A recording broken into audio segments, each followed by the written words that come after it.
कौन सी आम न्यूरोलॉजिकल बीमारियां हैं जो आप समझते हैं कि बहुत ज़्यादा आम हो गई हैं? न्यूरोलॉजिकल बीमारियाँ शुरू से ही हमारे दरमियान में मौजूद रही हैं, लेकिन हमने बहुत सारी दफ़ा उन पे कभी गौर ही नहीं किया। आजकल बच्चों के अंदर एक और आ गया है कि बहुत जल्दी वो एग्रेशन में चले जाते हैं। इसका ताल्लुक भी न्यूरो के साथ है। लैक ऑफ नॉलेज है और हम खुद भी नहीं चाहते हम सीखें, और जिनको मालूम है मेरे ख़्याल में वो लोग भी इतने मसरूफ़ हैं, वो आगे पहुँचाना नहीं चाहते। वो आगाही है। अब वो हम सब का फ़र्ज़ है, ये नबी की हदीस भी है कि इल्म हासिल करें, माँ की गोद से लेके कब्र तक। हर लेवल पे बच्चा स्कूल हो, स्कूल के बाद कॉलेज में हो, कॉलेज के बाद यूनिवर्सिटी में हो और यूनिवर्सिटी के बाद जॉब में हो, हमें बेसिक न्यूरो के इश्यूज़ को एड्रेस करना होगा और करना चाहिए। नींद की रिक्वायरमेंट है 24 घंटे में, हमें 6 से 8 घंटे। माइग्रेन, स्ट्रेस, एंग्ज़ायटी, इन सब का ताल्लुक जो है ना इस वक़्त लिविंग स्टाइल से है। हमने तो खुद अपने आप को सुपुर्द कर दिया है बीमारियों के, तो कैसे मुमकिन है कि हम नॉर्मल ज़िंदगी से गुज़ार सकते हैं? हमारे सोसाइटी के अंदर काउंसलिंग मुझे नज़र नहीं आती। दुनिया में एक बूम हो गया टेक्नोलॉजी का। आने वाले वक्तों में इस पोजीशन में होंगे कि वो लोग जो कि चल फिर नहीं सकते, जिनके हाथ पैर काम नहीं कर रहे या जिनकी आंखें देख नहीं सकती, जिनके कान सुन नहीं सकते, उनके अंदर हम न्यूरोनल ट्रांसप्लांट के बाद इस काबिल हो जाएंगे कि वो अपनी वापस उस खोई हुई समात गोयाई को या अपनी उस ताकत को बहाल कर सकेंगे जो अभी तक नहीं थी। अस्सलाम वालेकुम, मैं हूँ सादिया मुमताज़ और आज मैं मौजूद हूँ एक हमारे मुल्क के मायानाज़ डॉक्टर जो कि न्यूरो सर्जन हैं और किसी तारुफ़ के मोहताज नहीं हैं। मैं चाहती हूँ कि सर डॉक्टर शिराज़ अहमद गौरी साहब, आप अपना तालीमी पस मंज़र और इंट्रोडक्शन हमें दें, ताकि क्योंकि मुझे थोड़ा मेडिकल की सारी टर्मिनोलॉजीज़ इतनी मुझे नहीं समझ आती हैं, तो मैं चाहती हूँ कि आप खुद अपना तारुफ़ दीजिए। चलें, बहुत शुक्रिया मैडम सादिया। आपने मेरे को शायद बहुत बड़ा बना दिया। मैं कोई मुल्क का नामवर नहीं, मैं एक छोटे से कराची के एक इलाके में काम करने वाले एक न्यूरो सर्जन हूँ, और मेरी जो बेसिक एजुकेशन है एमबीबीएस है, जिसको मैंने सिंध मेडिकल कॉलेज से किया। इसके बाद मैं पोस्ट ग्रेजुएशन के लिए डॉ यूनिवर्सिटी को ज्वाइन किया, और मैंने एफसीपीएस न्यूरो सर्जरी में करने के बाद डॉ यूनिवर्सिटी को ही तदरीस के लिए मुंतखब किया। अब मैं डॉ यूनिवर्सिटी के अंदर एज एन एसोसिएट प्रोफेसर वहाँ पे मैं पोस्टेड हूँ, और बाकी सिविल हॉस्पिटल से मेरी वाबस्तगी है। इसके साथ-साथ मैं मुख्तलिफ जगहों पर अपनी प्राइवेट प्रैक्टिस में इन्वॉल्व होता हूँ। एक छोटी-सी मेरी इंट्रोडक्शन है। मैं नहीं समझता मैं अपने आप को और बढ़ा-चढ़ा कर सामने पेश करूँ किसी के सामने। ज़बरदस्त। सर एमबीबीएस करने के बाद आपने न्यूरो सर्जरी को ही क्यों मुंतखब किया? ये आपने बहुत सेंसिटिव को एक्चुअली क्वेश्चन पूछा है। लोग इस बारे में, मैं भी अपने मुख्तलिफ लोगों के साथ बैठता हूँ, सुनता हूँ, तो लोग कोई ना कोई ऐसा देते हैं कि हमने किसी को अपना रोल मॉडल बनाया और उसके बाद मैंने इस फ़ील्ड को चूज़ किया। बुनियादी तौर पे इस फ़ील्ड में आने का मकसद मेरी अपनी फैमिली एक सेटबैक था। मेरे वालिद जो मेरे लिए बहुत अहमियत के हामिल, बल्कि सभी के वालिद होते हैं, पर मेरे लिए इसलिए भी थे कि उन्होंने मुझे बहुत बैक किया था मेरे डॉक्टर बनने तक, और जब तक वो मेरे ऊपर उनका साया मौजूद था, तो मैं बड़ा खुद में अपने आप को सैटिस्फाई फ़ील करता था। लेकिन अनफॉर्चुनेटली उनको ब्रेन की एक ऐसी बीमारी हुई जिसके बाद मुझे इस फ़ील्ड के मुतालिक मज़ीद जानने का शौक हुआ, और वो नहीं बच सके। लेकिन मुझे एहसास हुआ कि मैं डॉक्टर था और मैं उस वक़्त भी स्पेशलाइज़ेशन के बहुत सारे मरहले पूरे कर चुका था, लेकिन मैंने खुद को बेबस पाया। तो मेरी मेन इंटेंशन ये थी कि मैं फ्यूचर के अंदर कुछ लोग, चाहे मैं उनके लिए प्रैक्टिकली कुछ ना कर सकूँ, लेकिन किसी को अच्छा मशवरा ज़रूर दूँ, सही गाइडलाइन दूँ। और मुझे ऐसा फ़ील हुआ था जिस वक़्त मुझे मेरे वालिद के दौर में गाइडलाइन चाहिए थी, तो इतनी ज़्यादा गाइडलाइन देने को कोई तैयार नहीं था। हर एक सही, शख्स इफ एंड बट करता था। ज़्यादातर बातें ऐसी की जाती थी जिससे आप इलाज ना कराने को ज़्यादा तरजीह दें बनिस्बत इलाज कराने। सही। सर आजकल कौन-सी आम न्यूरोलॉजिकल बीमारियाँ हैं जो आप समझते हैं कि बहुत ज़्यादा आम हो गई हैं? देखें, मैं अगर आपसे बात करता हूँ ना आम न्यूरोलॉजिकल, देखिए न्यूरोलॉजिकल बीमारियाँ शुरू से ही हमारे दरमियान में मौजूद रही हैं। लेकिन हमने बहुत सारी दफ़ा उन पे कभी गौर ही नहीं किया। ये बहुत आखिर में हमें ख़्याल आया कि चले भाई इसको एक न्यूरो के डॉक्टर से हम मशवरा तो करें। मिसाल के तौर पे बैक पेन है। अब बैक पेन चाहे वो गर्दन का हो, कमर का हो, वेरी कॉमन। बट हम जब जाते हैं बैक पेन को, तो आखिर में पता चलता है जो इसका जो कोर इसकी जो ट्रीटमेंट है, वो तो भाई न्यूरो के डॉक्टर करते हैं। हेडेक है, अब हेडेक के लिए हम जनरल डॉक्टर, ईएनटी, आई मुख्तलिफ स्पेशलिटी में जाते हैं। ऐसे बाद में पता चलता है नहीं भाई हेड के अंदर एक चीज़ जो मेन इंपॉर्टेंट ऑर्गन है वो ब्रेन है, और उसका ताल्लुक हमें न्यूरो के पास जाके मिलेगा। स्ट्रेस है, टेंशन है, इंसोम्निया है, एंजाइटी है, इवन हाथ पैरों का हिलना है। आजकल बच्चों के अंदर एक और आ गया कि बहुत जल्दी वो एग्रेशन में चले जाते हैं, इसका ताल्लुक भी न्यूरो के साथ है। छोटे बच्चे हैं जो मोबाइल फोन और दीगर एक्टिविटीज की वजह से बहुत ज्यादा आपको एक्टिव नजर आते हैं, हाइपर एक्टिव चाइल्ड का हम कहते हैं। ये भी एक कॉमन हम बीमारी देख रहे हैं वक्त के साथ साथ। और अगर हम घरेलू लेवल पे आते हैं तो हमारे घर के अंदर जो बूढ़े हजरात हैं, जो कि मिडिल एज से लेकर बुढ़ापे तक कॉमन जो इनकी प्रॉब्लम्स है, वो हेडेक के बाद जो बैक पेन है वो हर जगह पे नजर आता है। तो they are the common some common issues जो आपको आपको हर जगह नजर आएंगे, लेकिन इन सब का ताल्लुक जो है वो न्यूरो के साथ है। तो सर आप क्या समझते हैं कि हमारे माशरे में न्यूरो की जो बीमारियां हैं वो हम समझते ही नहीं है कि ये मर्ज जो है न्यूरो से रिलेटेड है, तो ये हम इतने दूर क्यों हैं या हम इस चीज को समझ ही नहीं पाते कि ये न्यूरो का मर्ज है? आपको क्या लगता है किस वजह से क्या लैक है ये? देखिए, मेरा अपना ख्याल ये है कि लैक ऑफ नॉलेज है, और हम खुद भी नहीं चाहते हम सीखें, और जिनको मालूम है मेरे ख्याल में वो लोग भी इतने मसरूफ हैं वो आगे पहुंचाना नहीं चाहते। अब सही। किसी को एक छोटा सा मसला है, एक मिर्गी की बीमारी है, हमारे मुआशरे में मिर्गी की आगाही बहुत कम है लोगों के पास। हालांकि आपको अब तो वक्त के साथ साथ डॉक्टर बढ़ते चले जा रहे हैं, मीडिया में भी इसके एडवर्टीजमेंट आती है, लेकिन अभी भी लोगों के दिमाग में कॉन्सेप्ट क्या आता है कि जाए इस पे कोई जन्नात का साया, या इसके ऊपर कोई और इसके साथ कोई अवामिल है जिसके लिए वो मुतालिका डॉक्टर की जगह वो गैर मुतालिका जगहों पे चले जाते हैं। नतीजा बिल्कुल। क्या होता है? मर्ज बिगड़ता है। सही। तो असल में जो बात को मैं समेटना चाहूँगा तो वो आगाही है। अब वो हम सबका फ़र्ज़ है, ये नबी की हदीस भी है कि इल्म हासिल करें माँ की गोद से लेके कब्र तक। अब वो आगाही है ना, इल्म क्या है? हमें शऊर लेना है, हमें सीखना है। हर उम्र में, हर दौर में तकाज़े बदल जाएँगे। हम अपने आप को आगाही के साथ जोड़ के रखें। तो सर आप समझते हैं कि आगाही जो है ये गवर्नमेंट और हमारे तालीमी इदारों में इसके लिए स्पेशल एक सब्जेक्ट होना चाहिए या हुकूमती लेवल पर इसके ऊपर काम होना चाहिए? देखिए, मैं समझता हूँ कि हर लेवल पे, बच्चा स्कूल हो, स्कूल के बाद कॉलेज में हो, कॉलेज के बाद यूनिवर्सिटी में हो, और यूनिवर्सिटी के बाद जॉब में हो, हमें बेसिक न्यूरो के इश्यूज को एड्रेस करना होगा और करना चाहिए। हम जो किताबें पढ़ाते हैं बेशक वो दुरुस्त हैं, वो सब्जेक्ट भी पढ़ाएं, लेकिन ये अब मिसाल के तौर पे किसी को एक्सीडेंट हुआ है, अब उसके अंदर हम एक चीज सिखाते हैं कि इब्तदाई तिब्बी इमदाद एक्सीडेंट के पेशेंट को क्या देनी चाहिए। कोई सही। पेशेंट गिर कर आया है, उसको कैसे हमने मैनेज करना है। किसी को फिट्स पड़े हैं, किसी को अगर हेडेक है उसको हम किस तरीके से मैनेज करें। देखें, कुछ चीज़ें ऐसी होती हैं, ज़रूरी नहीं है आपको मैं दवा देना सिखाऊं। आपको दवा के साथ उसको अगर बेसिक मैनेजमेंट स्किल आ जाए तो मरीज की ज़िंदगी और ज़िंदगी के साथ जुड़ी हुई सेहत दोनों बहुत अच्छे तरीके से आगे हम बढ़ा सकते हैं। ये करिकुलम का हिस्सा होना चाहिए। हम मैं स्ट्रांगली रिकमेंड करूंगा। देखिए, गवर्नमेंट सारे काम नहीं कर सकती, लेकिन हमारे जो तबका है प्राइवेट स्कूल्स हैं उसमें किसी ना किसी लेवल पे वो अपना करिकुलम खुद भी बनाते हैं जो गवर्नमेंट का नहीं होता है सोल। बिल्कुल। आप इसको डालें सब्जेक्ट, आप मेडिकल एजुकेशन को बीच में डाल दें, ताकि इससे आपकी कैरियर काउंसलिंग भी हो जाएगी, और किसी और भी पेशे के लोग होंगे, बेशक वो इस शोबे में नहीं आए, लेकिन उनको आइडिया होगा कि मुझे किस वक्त किसकी मुझे हेल्प दरकार हो सकती है, उस डॉक्टर को एक वक्त सही टाइम में वो एक्सेस कर लें। बिल्कुल बेसिक नॉलेज होनी चाहिए।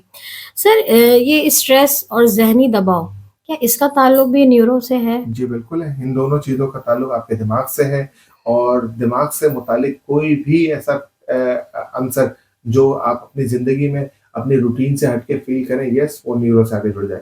सही। अच्छा जैसे आजकल दौर है बच्चे प्रॉपर नींद नहीं ले रहे होते हैं और मैं कहती हूँ मोबाइल काफ़ी जैसे यूज़ हो रहा होता है तो नींद की कमी बहुत ज़्यादा है। तो आप नींद की कमी दिमागी सेहत पर किस तरह असरअंदाज़ हो सकती है? देखिए, नींद के लिए अगर हम बात करते हैं तो एक एवरेज जो नींद की रिक्वायरमेंट है 24 घंटे में, हमें 6 से 8 घंटे है। पर आजकल मैं देखता हूँ बच्चे जब वो सुबह उठते हैं, और सुबह उठने से लेकर रात सोने तक, उसमें सिर्फ वो पढ़ाई के अंदर नहीं, लेकिन जब से मोबाइल फ़ोन, मोबाइल से जुड़ी हुई एक्सेसरीज़ जब से उनकी लाइफ में आई हैं, और फिज़िकल एक्टिविटी उनकी ऑलमोस्ट महदूद होके रह गई हैं, हुँ। तो उसमें ज़्यादा टाइम वो बैठते, लेटते और सिर्फ इन एक्सेसरीज़ के साथ वो गुज़ारते हैं। जब नींद पूरी नहीं होती आपकी, तो इसके नतीजे में फिर ये जो हेडेक, आपकी मेमोरी, मूड स्टेबिलिटी, और साथ-साथ फिर आपकी lack of interest to your daily activity, ये सब शुरू हो जाते हैं। तो ये आप सिंपली अगर आप नींद भी अपनी 6 से 8 घंटे लेते हैं और एक प्रॉपर नींद लेते हैं तो आपको बहुत सारे इस तरह के मसाइल से निजात मिल सकती है। सही। सर नौजवानों में भी जैसे डिप्रेशन है, एंग्ज़ायटी है मिग्रेन वग़ैरह है, ये इसकी शरह बढ़ रही है। तो इसके आप क्या समझते हैं कि क्या किस वजह से ये मर्ज़ जो है बढ़ रहे हैं? देखिए, अगर मैं नौजवानों की बात करता हूँ, तो इसमें स एक सिंपल बात कहता हूँ, माइग्रेन, स्ट्रेस, एंग्ज़ायटी, इन सब का ताल्लुक जो है ना इस वक़्त लिविंग स्टाइल से है। अब लिविंग स्टाइल के अंदर हमारे नींद की कमी जैसे अभी हमने बात करी, दूसरा फैक्टर हम ले लेते हैं उनकी फिज़िकल एक्टिविटी नहीं है, तीसरा फैक्टर उनका जो डाइटरी लाइफ़स्टाइल है, वो डाइटरी पैटर्न चेंज हो गया है। अब जो फ़ास्ट फूड कल्चर चला है या रेस्टोरेंट कल्चर हुआ है, अब हम ऐसी खुराक को ज़्यादातर अब लेना शुरू कर दिया है, जो कि हमारे लिए हेल्दी नहीं है। जब आप इस तरह अपनी फूड के अंदर अपने हमारे पास वेजिटेबल्स कम हो गई हैं, हमने फ्रूट्स को कम कर दिया है, इनमें एंटीऑक्सीडेंट्स होते हैं जो हमारे नेगेटिव जो हमारे बॉडी में टॉक्सिन्स पैदा होते हैं, वो उसको ख़त्म करते हैं। हमने तो खुद अपने आप को सुपुर्द कर दिया है बीमारियों को, तो कैसे मुमकिन है कि हम नॉर्मल ज़िंदगी से गुज़ार सकें? सही। जैसे सोशल मीडिया है या मोबाइल फ़ोन का बहुत ज़्यादा इस्तेमाल, ये इसकी भी एक वजह है जो कि न्यूरो के मसाइल पैदा करती है। बिल्कुल है, मेरा ख़्याल है हमने शायद बहुत बड़ी टर्म यूज़ कर ली। सोशल मीडिया बुरा नहीं है, मोबाइल फ़ोन बुरा नहीं है, बट इम्पोर्टेंट ये है कि हमें कंटेंट का पता होना चाहिए। अब मैं स्टूडेंट हूँ, तो मुझे पता होना चाहिए मुझे किस कंटेंट के अंदर जाना है। मुझे अपने रिस्ट्रिक्शंस पता होने चाहिए और मेरे ख़्याल में घर-बार, घर के लोग, स्कूल्स और तमाम जगहों पे हमें खुद इस बात को बच्चों को बताना होगा कि आपने जब ये सोशल मीडिया इस्तेमाल करना है या मोबाइल फ़ोन इस्तेमाल करना है, तो आपने क्या इस्तेमाल करना है। ये चीज़ें फिर बचा सकती हैं, अगर मना कर देंगे ना, तो किसी भी चीज़ से रिस्ट्रिक्शन तो फिर एक तरह से बगावत पे उकसा देती हैं, फिर वो काम उतना ही ज़्यादा शिद्दत इख्तियार कर लेता है। सही। तो आप ये महसूस किया है कि पिछले चंद सालों में ये इस तरह के मसाइल जो न्यूरो से हैं, ये बढ़ रहे हैं, ये जो बीमारियाँ हैं, ये बढ़ रही हैं, आप समझते हैं? बिल्कुल है, बिल्कुल है। इसकी 2 वजूहात हैं। एक तो ये कि अब हमारे पास डायग्नोज़ करने की सहूलतें बढ़ती चली गई हैं। पहले एक दौर ऐसा था कि हेडेक है, इसको जनरल हेडेक की तरह डील करते थे, लेकिन जब से एमआरआई, सीटी स्कैन की फैसिलिटीज़ बहुत कॉमन हो गई हैं। अब आप कराची शहर में लेंगे, तो मोर देन 50 प्लेसेस ऐसी आपको नज़र आ जाएँगी, जहाँ पे आपको एमआरआई या फिर सीटी स्कैन या दोनों चीज़ें मिलेंगी। हुँ। तो जल्दी डायग्नोसिस हो जाती है, जब जल्दी डायग्नोसिस हो जाती है, तो आपको जल्दी पता लग जाता है कि भाई इसकी बीमारी की असल रीज़न ये है। सही। एक तरफ तो ये है। दूसरा ये कि हमारा जो लाइफ़स्टाइल जो है वो थोड़ा-सा डिफरेंट हो गया है। हम बहुत सारी ऐसी पैटर्न में चले गए जो शायद हम बिफोर टाइम अटेम्प्ट कर लेते हैं। उसको सही। अवॉइड करेंगे तो भी बच सकते हैं। सर क्या माशरती दबाव जो है या मुकाबले की फ़िज़ा जो होती है, ये न्यूरो मसाइल पैदा करती है? देखें, अगर हम बात करते हैं येस और नो में तो बोलूँगा येस। लेकिन मेरा अपना ख़्याल ये है कि इस फ़ज़ा को हमें बेहतर बनाया जा सकता है। इस फ़ज़ा के लिए हमें सही फ़ील्ड में सही बच्चे का इंतख़ाब करना चाहिए और मेरा सबसे अच्छा ये होगा बच्चे को खुद इंतख़ाब करने का मौका देना चाहिए। अब मैं कहूँ मैं डॉक्टर हूँ और मेरा बच्चा भी डॉक्टर बने, मैं वकील हूँ, मेरा बच्चा भी वकील बने, मैं इंजीनियर हूँ, मेरा बच्चा भी इंजीनियर बने, मेरे ख़्याल में ये चीज़ ठीक नहीं है। अगर मैं अच्छा होऊँगा और मेरे बच्चे की नज़र में मैं एक रोल मॉडल बनूँगा तो मेरा बच्चा ना चाहते हुए भी मुझे ही फ़ॉलो करेगा। और उसके बरखिलाफ़ अगर मैं ठीक नहीं होऊँगा, बेशक मैं अपने आप में और लोगों की नज़र में ठीक होऊँगा, लेकिन मेरा बच्चा मुझे अच्छा नहीं समझेगा, तो डेफ़िनिटली वो मुझे कभी भी फ़ॉलो नहीं करेगा। First thing is this. Next thing जो मैं समझता हूँ वो काउंसलिंग है। हमारे सोसाइटी के अंदर काउंसलिंग मुझे नज़र नहीं आती, जिसको हम कैरियर काउंसलिंग कह लीजिए या आप ये कह लीजिए कि हमें पता ही नहीं होता कि हमें किस फ़ील्ड में जाना है। बस एक भेड़-चाल लगी हुई है कि भई एक मार्केट खुली हुई है कि हमने बच्चे को इंजीनियर, डॉक्टर, हमने पायलट और माइक्रोसॉफ्ट के अंदर डालना है। हमें नहीं मालूम हमारे बच्चे का इंटरेस्ट किसमें है। और यही वो जो आप बात कर रहे हैं ना कि इसका स्ट्रेस आएगा, स्ट्रेस से ज़्यादा वो अपनी लाइफ़ और लाइफ़ के अंदर जो परफ़ॉर्मेंस है वो कभी भी नहीं दे सकेगा जो उसको देनी चाहिए या जो जो दे सकता है। सर न्यूरो सर्जरी में जैसे ख़वातीन और मर्द दोनों होते हैं, तो क्या इसमें फ़र्क होता है अगर आप डायग्नोज़ करते हैं जो बीमारियाँ हैं कि ख़वातीन में ये होती हैं ज़्यादा और मर्द हज़रात में ऐसी होती हैं? देखें अगर हम जनरल टर्म में बात करें तो कोई फ़र्क नहीं है, दोनों में इक्वल रेशियो है, लेकिन दोनों में इन कॉज़ मुख्तलिफ हो जाते हैं। मिसाल के तौर पे अगर हम बैक पेन को देखते हैं, तो ख़वातीन में बैक पेन की वजह डोमेस्टिक वर्क है, जो घर के वो काम करती हैं, पोस्चर ठीक नहीं करती हैं और घर की जैसे बाल्टियाँ, बड़ी पानी की बोतलें, चीज़ें इधर से उधर खिसकाना, चाहे वो हमारी घर की कोई भी खातून हो, मैं मेड भी हमारे घर की खातून काउंट करते हैं ना, हमारे एक ज़िंदगी का हिस्सा होती है, तो उसको ये रीज़न्स आ जाते हैं। मेल्स में जाते हैं तो जो बाहर जो वो काम करते हैं, जस्ट लाइक वो लोडिंग का काम कर रहे हैं या फिर वो आजकल बाइक राइडिंग है, ये भी एक रीज़न है। उससे बढ़कर जो हमारे रोडों की सूरत-हाल है, चाहे आप गाड़ी में भी हैं बड़ी, तो वो रोड आपके बैक पे ऐसे इम्पैक्ट डालते हैं, तो बैक पेन दोनों को है। लेकिन दोनों की क्योंकि कॉजेज़ मुख्तलिफ हो गए, तो ये कॉजेज़ के हिसाब से तो दोनों चीज़ें मुख्तलिफ है, लेकिन इंसिडेंस ऑलमोस्ट दोनों में सेम है। सही। सर, दिमाग को सेहतमंद रखने के लिए क्या चीज़ें अपनानी चाहिए? देखें, अगर आप दिमाग को सेहतमंद रखते हैं, आपकी ज़िंदगी के अंदर एक प्रिंसिपल क्लियर होना चाहिए कि आपकी ज़िंदगी में आपको अपनी एक हेल्दी फूड की तरफ जाना है, आपने एक्सरसाइज़ को अपनाना है, आपके सोने-जागने के टाइम प्रॉपर होने चाहिए, आपको पता होना चाहिए आपको क्या काम कब करना है, ठीक है ना? सही। जब आपको मालूम है कि आपकी प्रायोरिटीज़ सेट हो गई, तो बिलीव मी आपको बहुत सारे दिमागी या जिस्मानी मसाइल नहीं तंग करेंगे। देखा गया है कि जैसे वो साइकोलॉजिस्ट और न्यूरोलॉजिस्ट इनको एक ही ज़मरे में लोग लाते हैं और कहते हैं कि दिमाग डॉक्टर है। तो ये चीज़ें जो है आप समझते हैं कि यहाँ आगाही की ज़रूरत है? बिल्कुल, मैंने हमारा जो स्टार्टिंग डिस्कशन है वो यहीं से हुई थी कि हमारे पास लोगों तक अभी आगाही नहीं है। देखिए, न्यूरोलॉजिस्ट जो होते हैं दे आर क्लिनिकल पर्सन, ठीक है? अब वो चाहे मेडिसिन से रिलेटेड हो या सर्जरी से रिलेटेड हो, ये आपकी जो भी प्रॉब्लम होगी उसको सुनेंगे, सुनने के बाद उसको डायग्नोसिस करेंगे, डायग्नोसिस के बाद उसको वो ट्रीटमेंट की ज़िम्मे में ले जाएँगे जिसके अंदर सम टाइम आपको ड्रग्स, सम टाइम सर्जरी और sometime nothing but you need just counselling.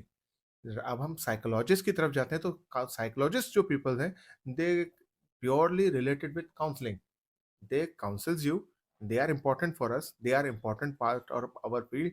ये समझ लीजिए जैसे हम एक मिसाल देते हैं ना कि सारे संतरे फल होते हैं लेकिन सारे फल संतरे नहीं होते। तो इसी तरह न्यूरोलॉजिस्ट हमारी टीम का हिस्सा हैं, लेकिन इसका मतलब ये नहीं है कि वो सोल न्यूरोलॉजिस्ट की कैटेगरी में आ जाए। No, psychologist they are part of neurology. Sir, आप समझते हैं कि जो अब टेक्नोलॉजीज़ आ रही हैं, जदीद टेक्नोलॉजीज़, तो ये जो फ़ील्ड है न्यूरोलॉजी की, इसमें क्या और मज़ीद तब्दीलियाँ आएँगी? जनाब अब तो दुनिया में एक बूम हो गया है टेक्नोलॉजी का।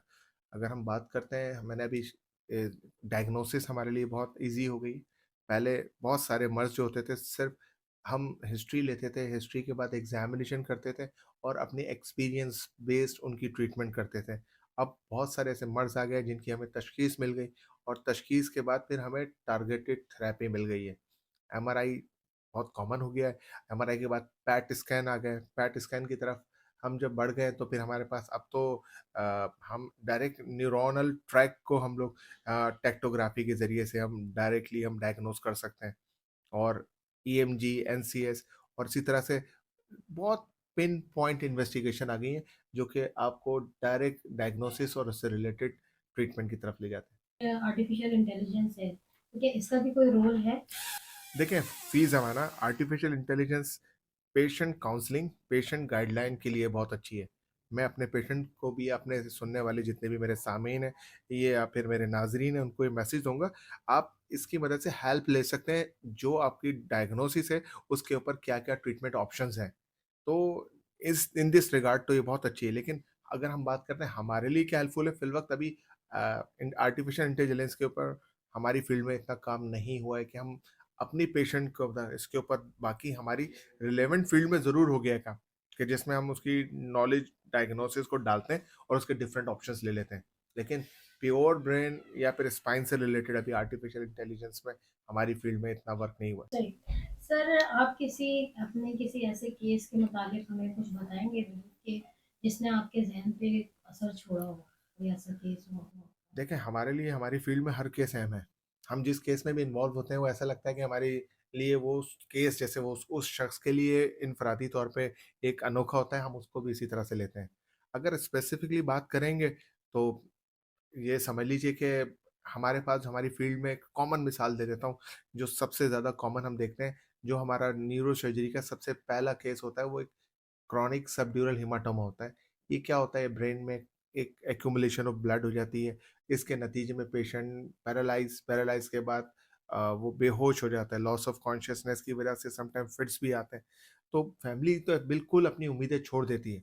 हमारे पास जब फैमिली आती है, रोते-धोते परेशान लोग आते हैं कि डॉक्टर साहब ये क्या हो गया? और जब हम किसी को ये बोलते हैं कि जी आपके ब्रेन हैमरेज हुआ है और उसके बाद ये क्लॉट की वजह से, तो आप एक जान सकते हैं कि फैमिली के ऊपर कैसा इसका इम्पैक्ट पड़ेगा।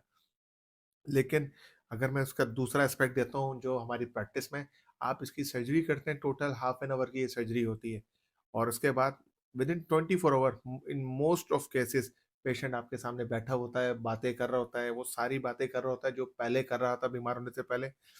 ये आपको ऐसा लगता है कि आपने किसी फैमिली में एक नई ज़िंदगी दे दी। तो इस तरह हमारी फ़ील्ड तो ऐसी है कि जब भी कोई किसी को न्यूरोलॉजिकल डिसऑर्डर सुनते हैं, पूरी फैमिली समझती है अब तो हमारा कुछ भी नहीं हो सकता, अब तो अल्लाह ही कुछ करेगा तो करेगा, नहीं तो मौत ही हमारा हल है। नहीं, ऐसा नहीं है। हमारी बहुत सारी ट्रीटमेंट ऐसी हैं जिसके बाद हम खुद इस बात के पेशेंट को विटनेस बनाते हैं कि देखें पहले आप नो में थे, अब आप येस में।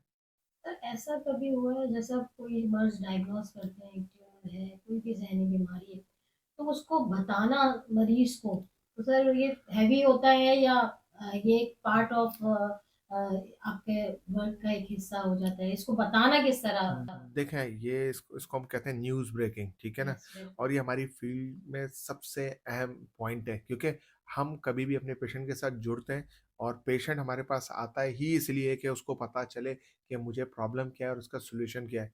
तो ये न्यूज़ ब्रेकिंग के लिए हम समटाइम मुख्तलिफ स्टेप्स का सहारा लेते हैं। जैसे कभी हम बीच में गैप लेते हैं इन्वेस्टिगेशंस का कि भाई एमआरआई हो जाए फिर हम बात करें। उस वक़्त तक आप ये दवा ले लें। अच्छा, फैमिली को हम उसके साथ जो आती है, जो समझदार लोग हैं, उससे एक इशारतन बात करते हैं कि भाई ये जो मैं अभी टेस्ट कराने जा रहा हूँ, मुझे लगता है कि देयर इज़ समथिंग रॉन्ग। और कभी-कभार जो समझदार पेशेंट है, वो भी हमसे पूछता है कि डॉक्टर साहब इसमें कोई ऐसी प्रॉब्लम तो नहीं है? तो हमें सिंपली ये कहना पड़ता है देखें कुछ प्रॉब्लम का मुझे अंदेशा है, तो ही मैं ये टेस्ट की तरफ जा रहा हूँ। तो एक उसको प्रिपेयर करना होता है और इम्पोर्टेंट चीज़ ये नहीं है कि उसको ये बता दें कि अभी आपके दिमाग में ट्यूमर है। हमें प्रॉब्लम यहाँ पे फेस नहीं होती, प्रॉब्लम ये होती है उसको इस बात के लिए कायल करें कि जो ये ट्यूमर है, इसके ट्रीटमेंट भी है और इस ट्रीटमेंट के बाद आप ठीक भी हो जाएँगे। मेरा आखिरी सवाल आपसे ये है कि न्यूरो सर्जरी जो है, ये जो फील्ड है, मुस्तकबिल में आप इसके बारे में क्या पेशरफ्त देखते हैं कि हम कहाँ पे खड़े होंगे?